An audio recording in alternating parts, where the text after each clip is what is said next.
there was so much joy in storytelling. Like you could have a terrible day, but hear an amazing story and it just changes everything for you. I think it changes us on a fundamental level. Where do you see that most people get stuck? Because I'm assuming your clients probably have to give you these things, right? If I could write these things down, what do you feel like are some common, whether it's missteps or kind of roadblocks for people being able to provide those steps that you just gave? Yeah, there are probably a few. And I think the first starts with confidence.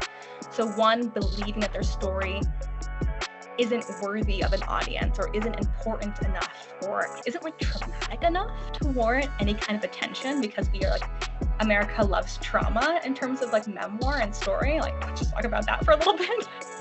So you don't have to be traumatized in like, I don't know, a conventional sense to be able to tell your story and have it help other people. Your story as it is matters. And so believing in that as a fundamental step is super important for not letting like the criticism in your head take over and stop you from moving forward. Pivot in your confidence, career, and compensation with the 5-Minute Career Hack podcast every Monday and Thursday.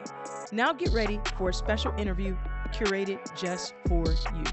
Welcome back to another episode of the 5-Minute Career Hack. I'm your host, Alicia, and we have Cher Hale today, right? I'm pronouncing your name correctly. Okay.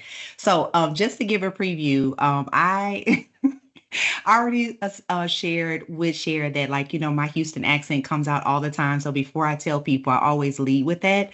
So we're going to get through this today and learn a ton. But I'm so excited. As always, as you know, we have 2 episodes every week that we try to do with the 5-Minute Career Hack. One is a topic that we bring forward as professionals, mostly topics that we didn't do very well, that we've learned, and we try to research and bring forward to our audience. And the other episode is always with an interview.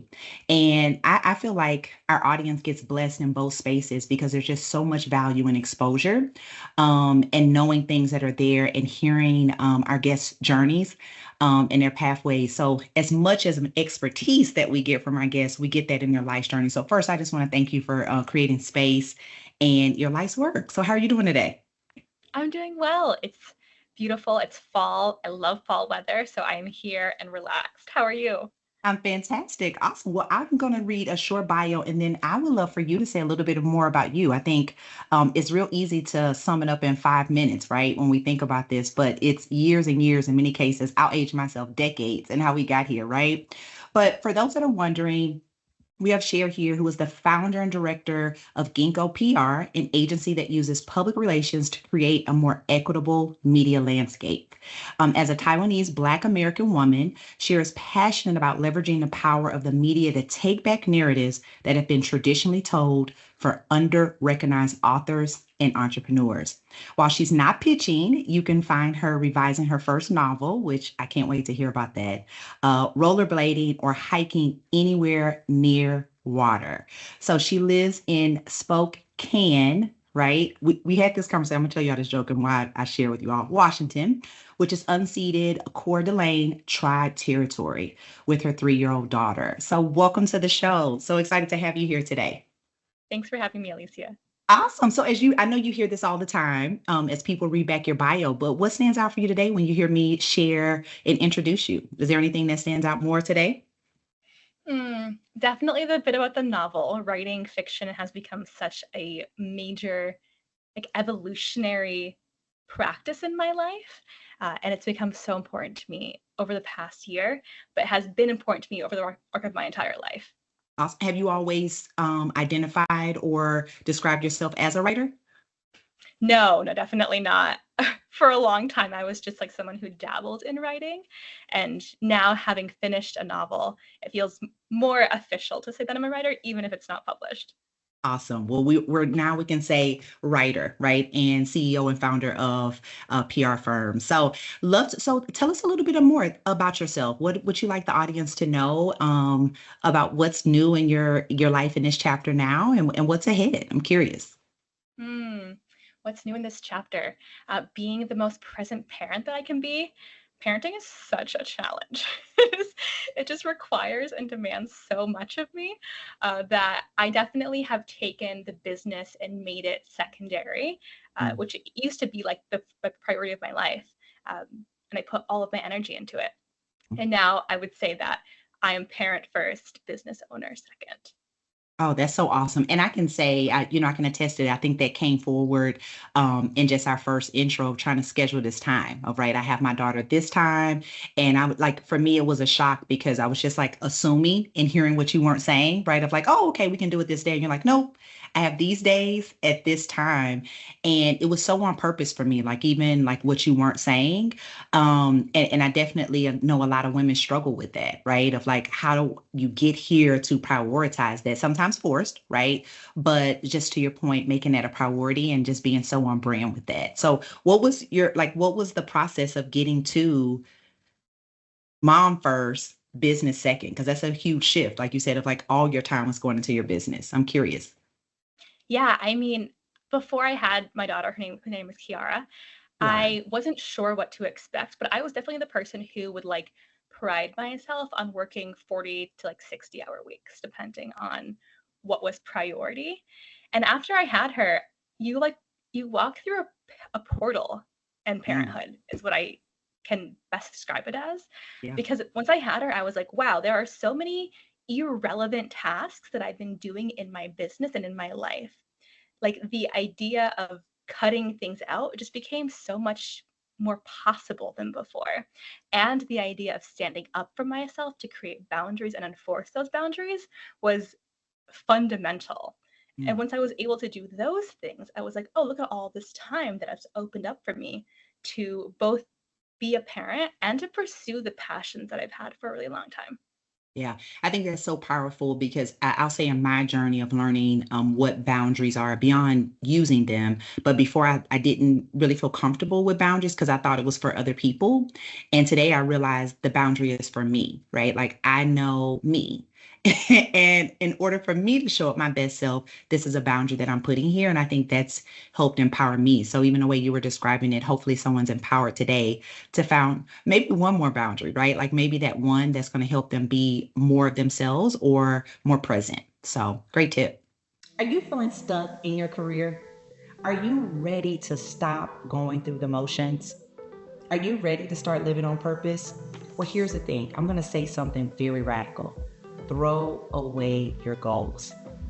Oh my gosh, right? Stop looking at them. Secure your spot today for Burn the Rulebook Career Transformation Lab and get ready to take action and transform your future. Over 3 days, we'll help you prepare, position, and live on purpose in both your career and your life. We will help you find balance. Deep dive into strategies designed to help you stop playing by the rules that have held you back and take control of your future. We'll give you the tools to execute with confidence so that you're not just talking about it and looking at it and hoping for change, you're making it happen. How did you get so clear and so on purpose with this life's work that you're doing now? Well, you know that I'm a publicist, which Yeah. means that I usually cold pitch people all day long, every day, people who are not looking for my emails in their inboxes. And I was thinking about where this skill set really began. And the first story that came to mind was when I was 14 years old, Atusa Rubenstein was the editor of 17 magazine. And Mm. she had a show on network about like finding interns for the magazine. I remember watching this show and thinking like, man, if I can't be a writer, maybe I can be an editor of a magazine. I can move to New York City, be fancy and very cool. And in my 14-year-old mind, I was like, you know what I'm going to do? I'm going to email Atusa now. And I'm going to see if maybe I can like create a relationship with her so that when it's time for me to become an intern, I'll be top of mind. So I cold emailed Atusa Rubenstein, founder of Cosmo Girl, editor of Studies Magazine, and she responded with the most lovely, detailed, insightful, and encouraging email that I have like today ever received. And it was just such a powerful affirmation of one, to always reach out, even if people feel unattainable, and to nurture connections where you can, because it's possible that you can learn something from everybody. So I took that lesson and I began working in the nonprofit space and then got an internship for PR actually with a local self-published author. And I translated those skills into digital marketing online. This was like right when, like 2012, 2011, when digital business was like becoming a real thing. And then eventually moved into, at 25, into my own business after freelancing and hostessing on the Strip for quite a long time. So 25 was when I began my business full time. And people were asking me to pitch podcasts for them. And I was like, no, that sounds silly. Like, why would that ever be a thing? But I thought, let me just give it a try. Began to do it. And within like 6 or 9 months, it was the #1 service in my business and created such a generation of referrals. And I thought, maybe there's something here. And so I went full time with that.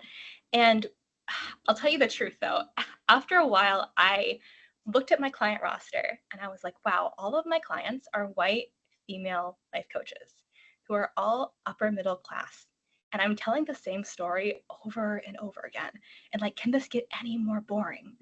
And they were all lovely people. Like, I will not discount them as individuals. Of course, their stories are important. I was just tired of telling those stories. And then unfortunately, my mother at 49 passed away. And it was a heart attack. And in her 40s, she had discovered a passion for writing novels. They were all like spicy romance novels in the Umbrian countryside in Italy. And I'd helped her edit these novels, and her dream was to publish them one day, but she didn't get a chance to. And after her death, I thought, man, I have the skill set to help people like her and like myself tell our stories with our own voices. Like, why am I not doing that? And I really had to take a hard look at my life and look around my network and say, how many people look like me and how many stories am I equipped to tell of those populations? And I just blew up my whole business and I transferred everything. I put all of my energy into telling stories from those populations because I believe that those stories can reduce negative stereotypes. It can increase unity and it can help. It's so affirming to have that attention on our stories. And we need it. We need that affirmation. We need that validation. Wow, that's so awesome. I want just a couple of things that stood out to me about you, and I'm sure the audience will hear this as well, is it sounds like, and I'm asking this as a question, make an assumption here. It sounds like you've always been very clear, or at least at a very young age as a girl, very clear on what your skill set was.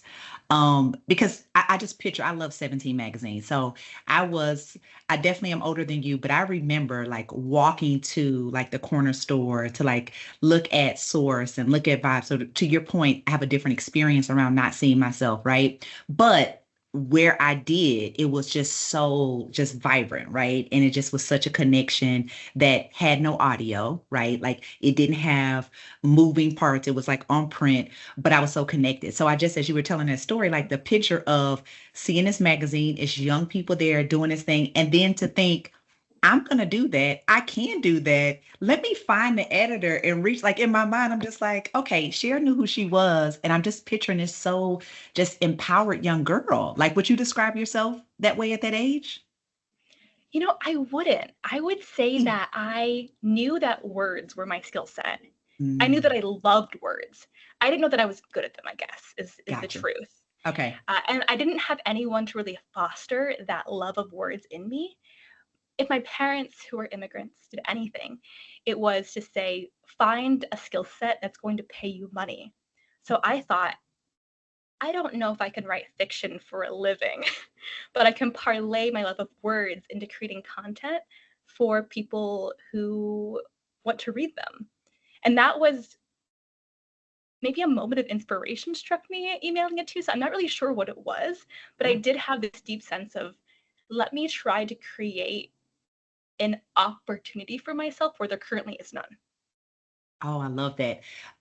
Definitely. When I listen back to this, like that's such a bar, right? Of like, hey, I don't necessarily see myself as a strong, empowered person, but I do know I need to create an opportunity for me to do that. Wow, thanks for sharing that perspective. Because for me, I'm always inspired by people that can take the accountability of failure. Right. Like if it doesn't work, like you saying, hey, I need an internship, but if I don't get it, right, like I got to keep going. So that's so dope. Thank you for sharing that. So fast forward, you're getting really clear on like, hey, this story is nice, but maybe it's good, but there's a better.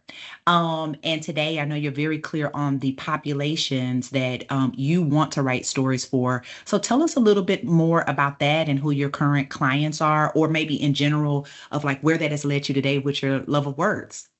Yes. So right now, I allocate 70% of my client roster to Black, Indigenous folks of color, the queer community, or disabled individuals.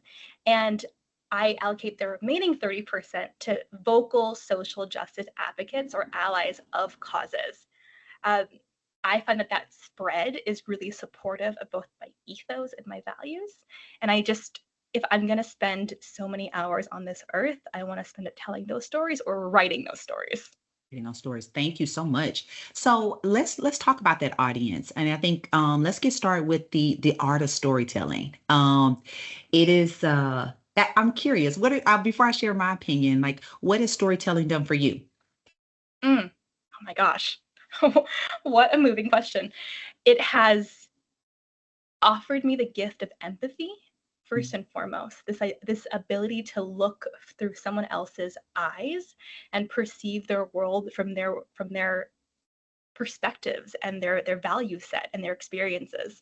Um, Learning empathy as I would say a young adult was so critical for me, seeing like, wow, there was more than just me. I am not the center of the universe, which of course every teenager thinks. But it was fundamental for me to learn that lesson there. I think too the ability to use words to influence and to create movement. I was very activisty growing up, and I would always analyze like this foundation is using this story and it's working in this way. Um, so the power of influence and then action, subsequent action because of that influence. And then I would say the power to like delight, right? Like there is so much joy in storytelling. Like you could have a terrible day, but hear an amazing story and it just changes everything for you. I think it changes us on a fundamental level. And I owe stories so much for the gift they offer. Awesome. Thank you for sharing. I think I'm a lover of books. So I'll share this in common. Definitely, and not I haven't worked on my craft in such a long time, but and similar to you, it was something that was kind of, as a young girl, it was always seen as people that had a skill set in science or math, right, were smarter. And even though you can get great grades in English or history, those things like that, it wasn't necessarily promoted. So if you're sharing what you wanted to be when you grew up, to your point, like writer or things like that, I didn't think were available for me. So it never ever came up in that way. But I've always had this love for writing and writing poems. And as I was kind of reading your bio, it that came back to me of like, where did that go? Right? Like, where does that go when you have this love? So to your point of like how it's gotten this place of like a heartfelt place around empathy, around how you use it to influence and still creating opportunities is, definitely resonating with me of picturing how something can start in one place and just being on this journey of like going in other places. So I'm curious, how do you do that for your clients of like they give you these things, they say, hey, I want to do this. Then what happens next? Like how do you pull that forward? Yeah, my clients are so wonderful and smart, and they've had incredible life stories that they want to tell through their work, but they often can't see their own brilliance. This is just the truth, I think, of being a human. And so I almost work as a translator, right? They tell me what they've experienced, what they've learned, and I say, oh, actually, like this and this and this makes you special. This makes you stand out in the media space. And so I won't say special in a generic way of like in the world, but in the media space specifically, right? When I think about their stories, here's what podcasters or producers or editors are looking for. So I can see the gems, which feels a little bit mystical, honestly, in nature. I can take the gems and I can say, let's create compelling talking points or compelling editorial headlines and pitch these to editors so that they can say yes or no based on what they currently need for their year. And that's really what it comes down to is who are you? What makes you stand out in this space? And how can we communicate it in a way that really speaks to people who are receiving it? Awesome. Thank you. So what advice do you have for people who may not be able to contract someone to do this for them, right? So I'm thinking about the listener right now that is really trying to position themselves, right? I hear you saying that. Figure out, how do I differentiate my voice if that's what I want to do? Um, and how can I tell my story? So what do you think is important? Because it's like this whisperer, right? And you're hearing what people are saying and helping them craft it. How can we do that for ourselves? Like, what tip would you give just the everyday person is trying to get better in this place in the workforce? Yeah, I would say depending on how you learn best, there are three different ways. One is to journal. That's just find some prompts about, maybe write out your whole career journey, lessons you learned, challenges you encountered, moments where you demonstrated amazing resilience or self-belief or persistence, and read back through it and just highlight points where you're like, that stands out, and trust that knowing, right? Trust the knowing of like, yes, that stands out. Two is and you can do all these all at once too as well. Ask a friend or a trusted colleague, or just say, hey, can you ask me these questions? Kind of like a role play Q&A, and like record yourself and see what comes up. Listen back to it, which can be like excruciating sometimes for people, but no one will hear it but you. Listen back and say, that stands out, and write the timestamps down so you can go back and transcribe them, or use AI, whatever. I don't know. We're living in the future now. And I feel like these two methods as a starting place are a really solid foundation for sifting through your life experience and finding what comes out. Once you're there, you can create snappier talking points, things like why this happened, how this happened to me, and what I learned from XYZ, or strategies that help me overcome this and that. Once you see the formulaic structure of a talking point, it's actually quite easy to emulate. It's a matter of like the background though, right? The foundation of the talking point, not so much the structure of the talking point or the structure of the pitch. It's really about you and the raw material you bring to the table. Some great starting points. Where do you see that most people get stuck? Because I'm assuming your clients probably have to give you these things, right? If I could write these things down, what do you feel like are some common, whether it's missteps or kind of roadblocks for people being able to provide those steps that you just gave? Yeah, there are probably a few. And I think the first starts with confidence. So one, believing that their story isn't worthy of an audience, or isn't important enough, or isn't like traumatic enough to warrant any kind of attention, because we are like, America loves trauma in terms of like memoir and story. Like, let's just talk about that for a little bit. So you don't have to be traumatized in like, I don't know, a conventional sense to be able to tell your story and have it help other people. Your story as it is matters. And so believing in that as a fundamental step is super important for not letting like the criticism in your head take over and stop you from ever moving forward. The other roadblock is feeling like you don't have the right words. I'm a word person. I get it. Like I want to have the words that capture the essence of who I am and who I'm becoming and what I want to say. And I never have the right words, right? I have the right words for right now. And that's all that you can really do. You can operate at that kind of minimum baseline. And so like, let the words you find be enough. Play with them, sure, refine them, yes, but let them be enough as they stand, because you're only going to learn about what you need to say as you pitch, not before. Wow. You learn in co-creation with the receiver.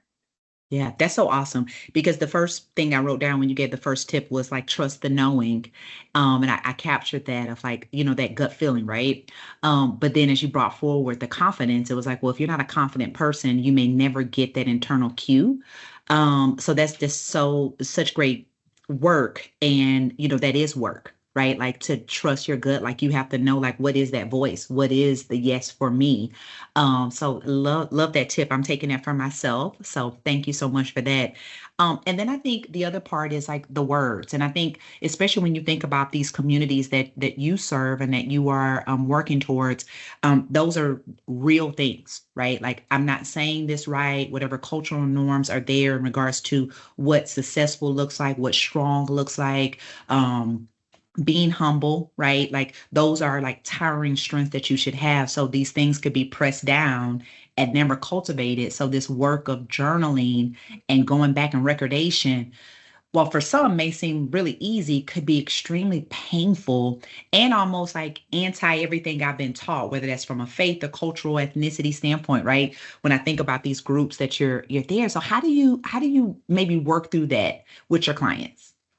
Yeah, I would say that I am very clear with all of my clients that I don't work with anybody who has any kind of visibility trauma that they haven't personally worked through themselves. So So as you someone got who to do has the worked work through my, first. yeah, so I worked through my own trauma. Love I it. have this face. There's no hiding from it, right? I've been through my own idea of like Yeah. racism and marginalization, and I really had to work through therapy and other modalities to like find a peace in self-acceptance, and I'm always learning more. And so I can usually tell when someone hasn't made peace yet with who they are, where they're at, and they're just not ready to work with me in this capacity. So I always recommend therapy, specifically somatic therapy for this kind of trauma, because you really need both body and mind involved in the healing process. Love that. Love that. So that's a nice way where Cher's like, go get it together and then come talk to me. But seriously though, right? Like you can't be this public figure or want to tell a story because it won't, that's a part of the storytelling for it to resonate, right? Like that could be a block. So thank you for sharing that. So next question I have around, or what came to mind around storytelling is we hear a lot around authenticity. So how in this and in the workplace, this whole like bringing your whole self or like I want to be my whole self. What do you find is the balance between, where storytelling lies in this want to be authentic, which you should, right? But then like, how do I bring my whole self? Like, do you advise people to do that? Like, what are your thoughts on that? Such a sticky topic. The first thought that I have is there's a tendency, and this is, I would say, primarily in the entrepreneurial space, not so much like the corporate space, but in that space where I live, a tendency to say that, like, if I'm vulnerable, if I'm transparent, this is like very influencer driven, also, right? Then I will be authentic. And so people just like trauma dump on other people, or they like tell, I don't want to see you in your bed in the morning. Like these are things I don't need to see. But people feel compelled to share these parts of their lives with others because it's like what makes them famous. And so I have a strong self belief that like you don't have to share everything to be authentic. There are some things that you can keep for yourself, especially if you haven't done the work yet. Like if you are showing up in a corporate space and you're not quite ready to share one aspect of yourself, you don't have to. You can do the work personally and privately first. And then as you feel ready, you can work up to that. It takes courage to be ourselves. There's a reason that it's so difficult, that we hear this advice ad nauseum. If it were easy, we'd all be doing it, but it requires a practice of self-belief. And so I think you really have to work up to authenticity along a spectrum, right? Like just because you're not 100% authentic doesn't mean that you aren't authentic to who you are in this moment. Does that make sense? Oh, it makes perfect sense. I've been unpacking this, whatever you want to call it. We'll call it a box of authentic, like maybe the umbrella is authenticity. And one thing that I've learned in this season, because I've, started with like kind of like probably prompts that are like, who would you say is an example of that? Like, I think that always, because we have a picture, right? Like, who is someone that comes across to you or it resonates? And I've done that work of like listing those people and thinking about it. And then I think for me, I won't say for other people, using that as a guide, we won't say model, a guide. What I have learned is that they practice at doing that. And sometimes we can see someone and it just maybe it's a story we're making up. I'll say for myself, when I say we, it's me. Maybe we're making up that it's easy for that person, right? Like, oh, they're just naturally this great storyteller, right? Or like the way they tell their story as a mom and this business person or whatever, it just seems so fluid, right? And what they're pulling forward and I would probably say where I've been naive and I'm working through is like that person usually has a team behind them, right? And I think this is why exposure is so great. And there's someone that's like, wow, there's someone that does this work, listening to this podcast now. That's like, I had no clue. I just thought this person showed up and not realizing they have someone that actually wrote that. They took their words, curated it in this way, and it's a reason why it resonated with you because you are the target audience, right? Like you are their people. And so yes, it makes perfect sense the way you were describing it, because I've had to work through all these assumptions. I'll say that I was making around, like, I have the word authentic.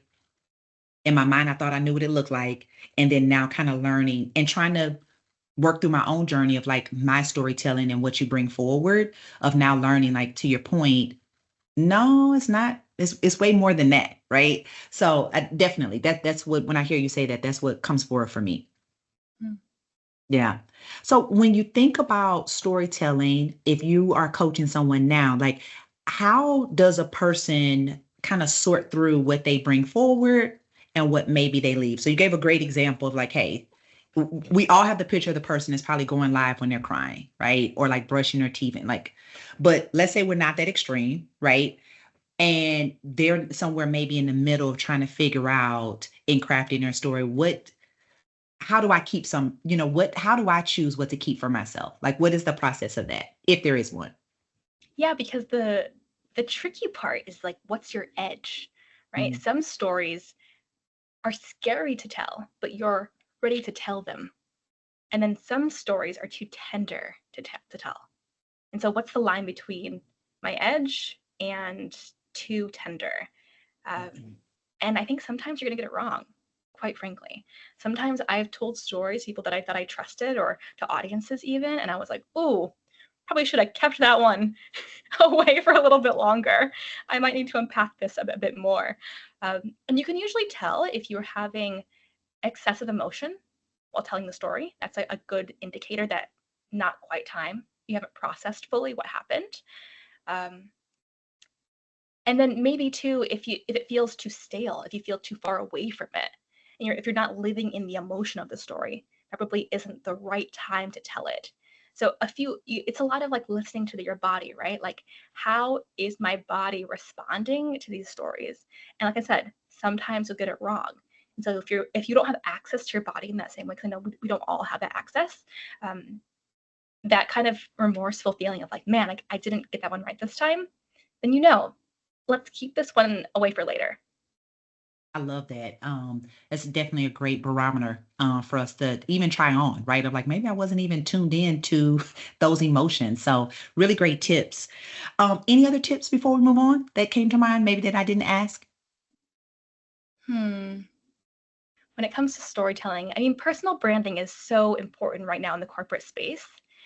I would say that the more detailed you can be, which feels counterproductive, the more detailed you can be, the more you will connect with others. So don't be afraid to put in cute details like my Atusa story earlier, right? Where it's like, maybe this just happened to me. This is so singular, but you felt a resonant emotion attached to that story because you have your own world experiences. So I would say, don't be afraid to be like personal or quirky or fun in telling your personal brand stories, because recruiters and colleagues will connect with those details. They're also humans, right? So there's like just a movement toward more humanity in our corporate profiles, I would say. Awesome. Thank you for that. And it also sounds like, to your point, be okay with personalizing that, because I think that's the work. You can't maybe go find a template and say whatever. Like as you were speaking, it was reminding me, I've started jobs before, and like they have maybe this like generic tell me about you kind of template, right? Which is fine, right? Like, it's nothing wrong with that. Of like, hey, if this is relevant to the brand, of like, what's your favorite piece of clothing, or what do you not leave home without? But does that give people any more about you? So as you were saying that, it's like, okay, that may feel like going against the grain in some cultures, but that's the whole point of people needing to know you in those environments. Like the people that, if you do have direct reports, they're going to want to know about you more. And that doesn't mean you have to tell everything, but to your point, be very selective around the details that you want to share. Like, detail doesn't mean a lot. And I think some people hear detail as a lot, and it doesn't. It could actually be two things, right? It can be, hey, I'm a diverse woman and I'm a mother. And that's the lens at which I lead and my values. And knowing that may be just enough to know a lot about me. right? Yeah, and you bring up a great point, right? We're being strategically detailed in alignment with your values so that you can show up with a perception that you want to offer others. Yeah. Thank you. All right. Well, as we're getting to the end, I know it goes by pretty fast. I'm curious, like, what trends are you seeing in your industry currently that you think the audience can learn from? Hmm. I would say in line with the personal brand, 'cause I know a lot of people who listen to this podcast are in corporate space. Don't be afraid to get on podcast yourself and create your own platform, right? As we seek for jobs, as we try to land more clients, differentiation in terms of a platform, in terms of reputation, really makes a huge impact. So put yourself out for opportunities that maybe you didn't think were in alignment with like your position, because there are so many podcasts like this one.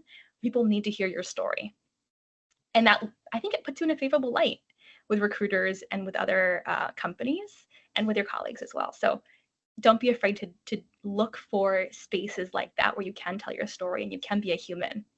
Yeah, I love that. Because I think what I hear you saying there, I saw that was one of the things that drew me to asking you, like, hey, would you want to be a guest? It'll be something for people to learn. But it was as I was doing that and learning more about you and getting ready for this interview, that was something I wrote as a takeaway for me. Like, I'm setting up trying to do these interviews, but where could it be for me to go? Because I think either way, if you're in a position where you're always asking the questions, being on the other side, putting yourself in a situation to think and speak on your feet, having to practice on a topic, all of those things are ways you can upskill yourself, right?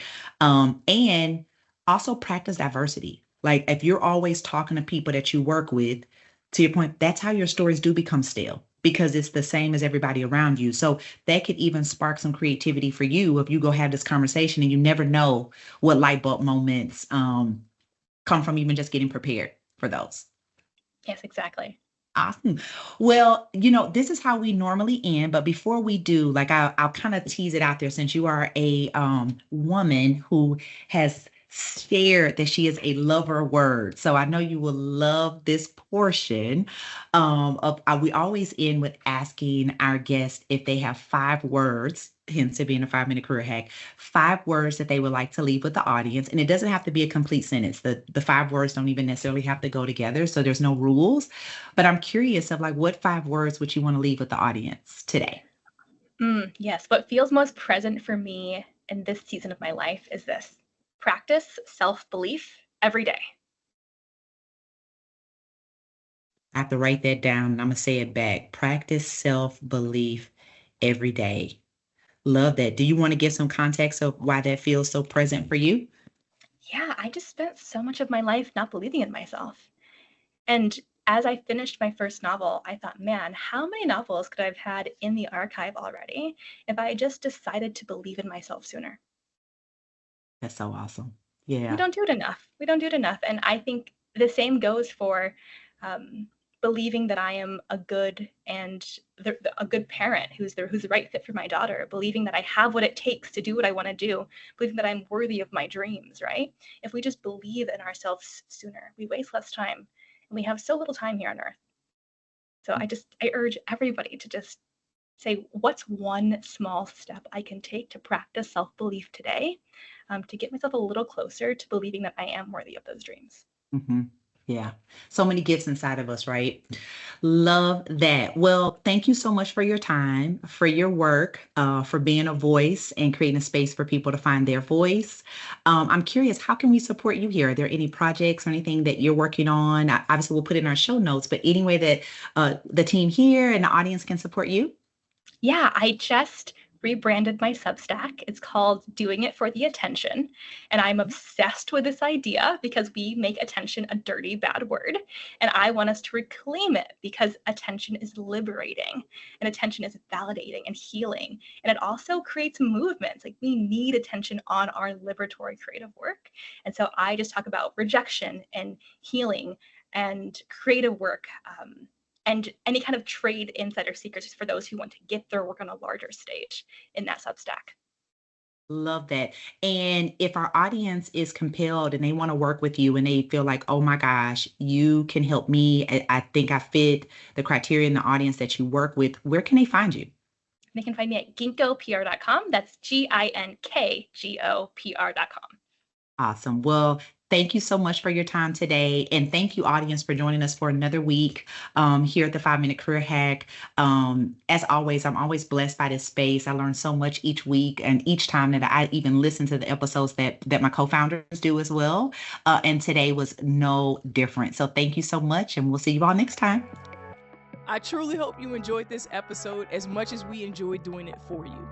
However, it doesn't have to end there. Come on over to our Facebook group community right now. You're going to get exclusive content that we weren't able to include in this episode as well as past episodes. We've got challenges, we've got research, we've got lives, you name it, all for you in bite-sized chunks so that you can continue this development journey. Go ahead, click the link right now in the description show notes, and we'll see you there.